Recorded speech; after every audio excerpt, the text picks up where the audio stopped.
ఉన్న బంగారాన్ని విడిపించి ఆ రోజు ఆన్లైన్ రేటుకే మేము కొంటాం. Sharma gold company. Hi, welcome to our channel. ఈరోజు మనతో పాటు ఉన్నారు జ్యోతిష్య, ఆగమ, వాస్తు, పురాణ పండితులు బ్రహ్మశ్రీ క్రొత్తపల్లి సురేష్ శర్మ గారు. నమస్కారం గురువు గారు. ఆయుష్మాన్ నాయన. ఓకే. ఫిబ్రవరిలో మేషరాశి వారికి ఎలా ఉండబోతుంది అంటారు? మీకు జనరల్గా డివోషనల్ చేస్తుంటారు కదా. అవును.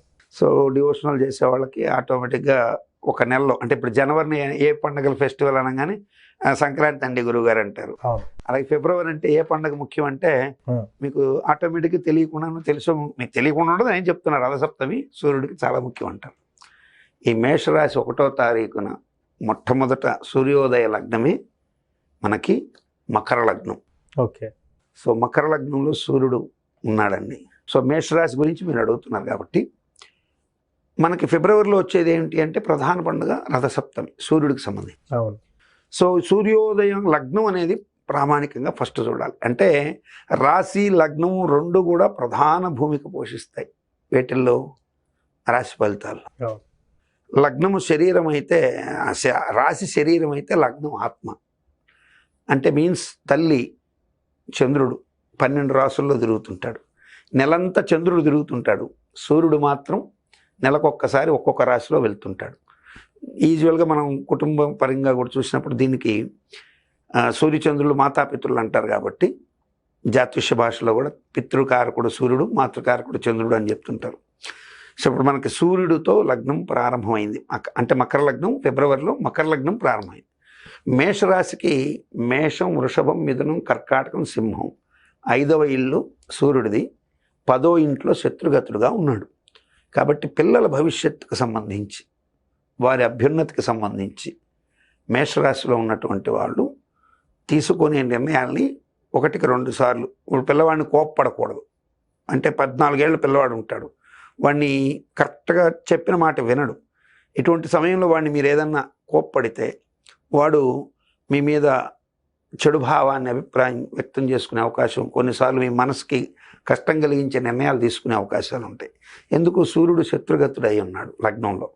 కాబట్టి పిల్లల విషయంలో మీకు ఏదైనా ఈ మేషరాశిలో ఉన్నటువంటి వాళ్ళకి పిల్లలకు సంబంధించి ఏదైనా ఒక ఆలోచనలు ఉంటే, వాళ్ళు చెడు మార్గంలో పడుతున్నారంటే వాళ్ళని సరైనటువంటి ప్రాపర్ గైడెన్స్లో పెట్టడానికి తొందరపడి వాళ్ళని 10 మంది ఎదురుగుండా దూషించడం కానీ, వాళ్ళని ఇన్సల్ట్గా మాట్లాడడం కానీ, కంపేరిటివ్ టు అదర్స్ కానీ.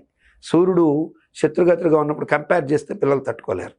సో కాబట్టి వాడికి మార్కులు వచ్చాయి, నీకు రాలేదు, ఇట్లాంటి వర్షను పిల్లల దగ్గర మేషరాశి వాళ్ళు తీసుకోకపోవడం మంచిది. ఒకటి తీసుకోకపోవడం వల్ల ఏమవుతుంది అంటే ఖచ్చితంగా ఆ పిల్లవాడికి సంబంధించి వీళ్ళు పాజిటివ్గా ఆలోచించి వాడిని లోపల కూర్చోబెట్టుకొని వాస్తవిక పరిస్థితుల గురించి వాడికి అనలైజ్ చేస్తే మాత్రం వింటాడు. కాబట్టి తప్పనిసరిగా మేషరాశి వాళ్ళు అలా సూర్యుడిని బట్టి, మకర లగ్నంలో సూర్యుడు ఉండడం బట్టి మేషరాశి వాళ్ళు అటువంటి నిర్ణయం తీసుకోవడం మంచిది. అలా తీసుకునే నిర్ణయాలు కూడా సత్ఫలితాలు ఇస్తాయి. ఎందుకు? మేషరాశిలో గురువు ఉన్నాడు, శుభం ఉంటుంది పిల్లలకు సంబంధించి. కాబట్టి మీరు ఓవర్గా భయపడాల్సిన పని లేదు. వాళ్ళకు సంబంధించి మీరు ఇప్పుడు చేసేటువంటి చిన్న పూజ కూడా సత్ఫలితాన్ని ఇస్తుంది. అంటే ఒక గుడికి వెళ్ళి ఒక దక్షిణామూర్తి దగ్గర పిల్లవాడి గోత్రనామాదులు చెప్పి పూజ చేయించడం, గురువు దగ్గర అంటే ఆ అబ్బాయికి ఎవరి మీద, టీచర్ మీద గురుభావం ఉంది, మంచి టీచర్ ఎవరు చెప్తే ఆ పిల్లగాడికి ఇష్టం ఉంటుంది అనేటువంటిది గ్రహించాలి. ఆ పిల్లవానికి ఒక్కొక్కసారి ఎట్లా ఉంటుందంటే పిల్లలు ఆ టీచర్ మీద వాళ్ళకి ఎందుకనో వాళ్ళు చెప్పేది మైండ్కి ఎక్కదు. మనం వాళ్ళని కూర్చొని జాగ్రత్తగా అసలు నీకు టీచర్తో ప్రాబ్లం ఉందా లేకపోతే నీలో ప్రాబ్లం ఉందా అనేది మనం అడిగితే, నాకు ఆ టీచర్ చెప్పేది అర్థం కావటం లేదని నాతో కొన్ని 100 మంది పిల్లలు చెప్పారు. ఆ తర్వాత ఆ టీచర్ని మార్పించి వేరే టీచర్ని పెట్టించాం. అక్కడ గురువును అవమానించడం కాదు, కానీ కొంతమంది గురువులు ఏంటంటే జనరల్గా అందరికీ ఒక విధానంలో ఉంటారు. వాళ్ళు టక్టగా ఏదో చెప్పుకుంటూ వెళ్ళిపోతుంటారు. పాప మీ పిల్లలు కన్ఫ్యూజ్ అయిపోయి అడగడానికి వాళ్ళ సీరియస్ మోడ్, వాళ్ళు చెప్పే మోడ్ చూసి భయపడిపోయి అడగను కూడా అడగరు. కాబట్టి అటువంటి ప్రయత్నం తల్లిదండ్రులు పిల్లలకు సంబంధించి చేయడం ఉత్తమం. ఆర్థిక విషయాలకు సంబంధించి ఈ యొక్క రాశికి శుక్రుడు ఏదైతే ధనాధిపతి, భార్య స్థానాధిపతి, కళత్ర స్థానాధిపతి శుక్రుడు, ఆ శుక్రుడు వచ్చేసి రాజ్యస్థా 9వ ఇంట్లో భాగ్యస్థానంలో కుజుడితోనూ, అట్లాగే బుధుడితోనూ కలిసి ఉన్నారు. కాబట్టి కొంతమేర రుణ ఒత్తిడి ఉన్న ధనం కొంత ప్రాప్తించే అవకాశాలు ఉంటాయి. కాబట్టి డబ్బుల గురించి రావటం లేదని ఆ డబ్బులు వ్యాపారాలు ఏమైపోతాయోనో టెన్షన్ అవసరం లేదు. ఖచ్చితంగా ధనం విషయంలో మంచి జరిగే అవకాశం ఉంటుంది. పిల్లలకు సంబంధించి అష్టమాధిపతి కూడా మనకి చూసినప్పుడు కుజుడే కాబట్టి తీవ్రమైన నిర్ణయాలు తండ్రి తీసుకోకూడదు. పిల్లలకు సంబంధించి వాళ్ళ భవిష్యత్తుకు సంబంధించి కూడా తీసుకోకూడదు.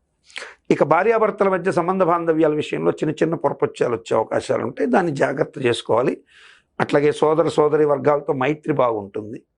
తర్వాత వాహన ముద్రాధికార స్థానాధిపతి చంద్రుడు 7వ ఇంట్లో ఉన్నాడు, కేంద్రంలో శుభం. సో కాబట్టి ఫిబ్రవరి నెలలో వీరికి ఏ గ్రహం ఎక్కడి నుంచి ఆ చంద్రుడు మొదలైనాడో అక్కడే వచ్చి ఆగుతున్నాడు. కాబట్టి ఈ నెలలో చిన్న చిన్న ఏదైనా భార్యాభర్తల మధ్య చిన్న చిన్న సమస్యలు వచ్చినా సర్దుకుపోతాయి. కానీ రాజ్యస్థానంలో మీకు సూర్యుడు ఉద్యోగ మూలకంగా మంచి చేసే అవకాశాలు ఉంటాయి. ప్రభుత్వ ఉద్యోగులకు మేలు చేసే అవకాశం ఉంటుంది. కొంచెం జాగ్రత్తగా కనుక వాళ్ళు ఆ సరైనటువంటి టైం అవి పెట్టుకొని మెన్షన్ చేసుకుని వెళ్ళి వాళ్ళ ప్రమోషన్కి సంబంధించి అరియర్స్కి సంబంధించి కానీ ప్రయత్నాలు చేస్తే మంచి జరిగే అవకాశం ఉంటుంది. నూతన పదవి ఉద్యోగ ప్రయత్నాలు చేసే వాళ్ళకు కూడా యోగంగా ఉంటుంది. విదేశీ ఉద్యోగాల కోసం ప్రాప్తించే వాళ్ళకు కూడా వ్యయంలో రాహు ఉండడం చేత పాపగ్రహం వ్యయంలో ఉంటే గురువు ఆ వ్యయాధిపతి కూడా గురువే కాబట్టి మంచి యోగాన్ని ఇవ్వచ్చు. కానీ కొన్ని విలువైనటువంటి వస్తువులని, ధనముని, అట్లాగే బంగారం లాంటివి తీసుకొని వెళ్ళేది మాత్రం దూర ప్రాంతాలకి ఖచ్చితంగా అవాయిడ్ చేయాల్సి ఉంటుంది. ఇతరులను నమ్మి ఆ ధనాన్ని వాళ్ళకి అప్పగించి మళ్ళీ తీసుకుందామని కొంతమంది ఏంటంటే వీళ్ళ ఇంట్లోంచి దొంగలు పడతారని లాకర్లో పెట్టే టైం లేనప్పుడు పక్కింటి వాళ్ళకి ఇచ్చి భద్రపరిచి పెట్టండి, చాలా ఏళ్ళ నుంచి మన ఇంటి పక్కనే ఉంటారు అనుకొని ఇచ్చి వెళ్తారు. పాపం తిరిగి వచ్చిన తర్వాత అసలు నువ్వు మాకెక్కడ ఇచ్చావని అనొచ్చు, లేదా అసలు బిచాణం ఎత్తేయచ్చు. కాబట్టి ఇతరులను నమ్మి అటువంటి ప్రయత్నాలు చేయకూడదు. ఈవెన్ దో మనకి బాగా రిలేటెడ్ ఉన్న దగ్గర కూడా నన్ను అడిగితే తప్పు. దాన్ని వీలైనంత వరకు లాకర్లో పెట్టుకొని ఉండే ప్రయత్నం ఈ నెలలో చేయడం మంచిది. ఇంట్లో దొంగతనాలు జరిగే అవకాశాలు కూడా ఉండొచ్చు. కాబట్టి విలువైనటువంటి వస్తువులు, పత్రాలు కానీ ఇవన్నీ జాగ్రత్త పరచుకోవాల్సిన అవసరం అయితే ఉంటుంది. ఓవరాల్గా అయితే ఫిబ్రవరిలో వీళ్ళకి బాగానే ఉంటుంది. మేషరాశి వారికి పెద్దగా కష్టాలు అయితే ఎక్కువగా తగిలే అవకాశాలు. ఈ చిన్న చిన్న అంశాలు కొంచెం జాగ్రత్తగా చూసుకున్నట్టయితే మంచి ఫలితాలు. గురువు గారు, చాలా మంది రాశి ఫలితాలను నమ్ముతారు, నమ్మరు. సో నేనైతే ఒక ఆస్ట్రాలజీ చేసే ఒక యాంకర్గా మాత్రం నేనైతే నమ్ముతాను. కొంతమంది ఏమంటున్నా అంటే నీది నాది ఒకటే జాతకం, కానీ నువ్వు నీచుడివి, నేనేమో రాజయోగినా అని ఇట్లా అంటుంటారు. సో నిజంగా ఈ రాశి ఫలితాలన్నిటి ఎవరికి వర్తిస్తాయంటారు? ఫస్ట్ మీలాంటి వారికే కాదు నాన్న, మీరు మామూలుగా హేతుబద్ధతతో ప్రశ్నించిన, రేషనలిజం భావంతో ప్రశ్నించిన, నాస్తిక భావంతో ప్రశ్నించిన, లేదు పూర్తి సంపూర్ణ దైవభావంతో ప్రశ్నించిన ప్రశ్న అయితే ఒకటే, అసలు ఈ రాశి ఫలాలు పనిచేస్తాయా? అవును, ఖచ్చితంగా పనిచేస్తాయి. అయితే ఇక్కడ చాలామందికి మరి నేను వృషభ రాశిలో ఉన్నాను, నా పేరు వెంకటేశ్వర్లు, నాతో పాటు పక్కనే వెంకటేశ్వర రెడ్డి గారు ఉన్నారు, ఆయనేమో బ్రహ్మాండంగా ఈ సంవత్సరం సంపాదించాడు, నేనేమో అడుగును పడిపోయాను అంటారు. మరొక ఆయన వెంకటేశ్వర చౌదరి గారు బ్రహ్మాండంగా సంపాదించారు, వెంకటేశ్వర శాస్త్రి గారు బాగా సంపాదించారు, నాకేమీ లేదు అంటారు. బిలో ప్రావర్టీలో ఉన్న అతను అసలు ఇది ఏవి పట్టించుకోకుండా కూడా కొంతమంది వెళ్ళిపోయేవాళ్ళు ఉంటారు. ఇక్కడ మనం రాశి ఫలాలు ఒకటే, మరి బాగా గుర్తుపెట్టుకోవాల్సింది ఏంటంటే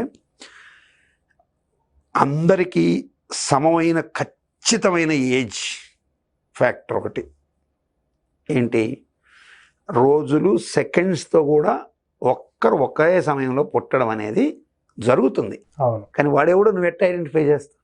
చేయలేం. ఒక గంప నిండా ఒకే చెట్టు కాచిన పండ్లే, అవును, అన్నీ ఒకే సైజులో మామిడి పండ్లు ఉన్నా ఎక్కడో లిటిల్ బిట్ డిఫరెన్స్ ఉంటుంది.